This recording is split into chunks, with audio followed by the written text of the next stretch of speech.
Let's solve this together. It says 2 raised power 18 minus 1. Okay, we're going to solve for the value of this question without using calculator.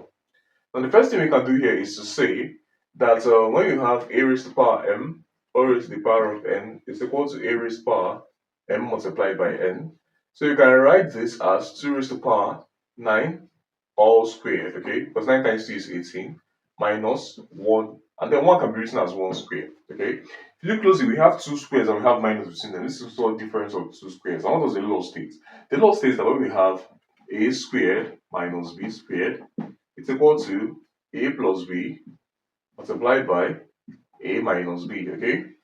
Now, from here, we're going to have 2 raised to power 9 minus 1 multiplied by 2 raised to power 9 plus 1, okay?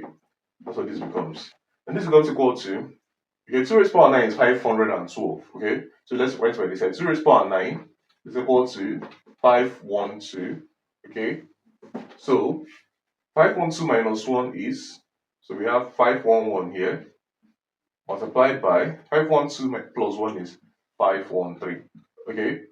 And this can be said to be equal to 511 is equal to 500 plus 11, okay?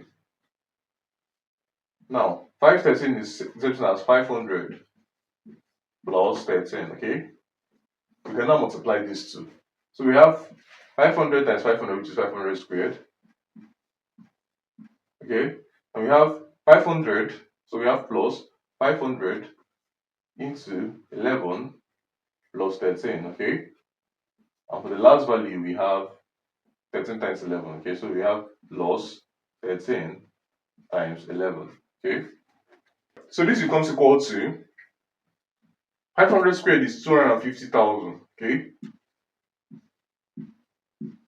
Plus 500 into this is 500 times 24, okay? So we have 500 times 24 plus 13 times 11 is 143, okay?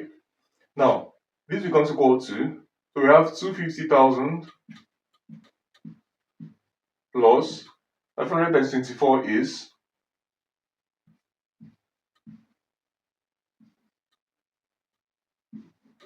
okay, so we have 12,000 plus 143, okay? Now this becomes equal to, so we have 250,000, we now have 12,000, and then we have lastly 143. So we can add here. So we have 3, 4, 1, 2, 6, 2. Okay. So your answer is 262,143. We come the final answer to this question. Thanks for watching. If you made it to the end, please like, comment, and subscribe. I'll see you guys in my next video.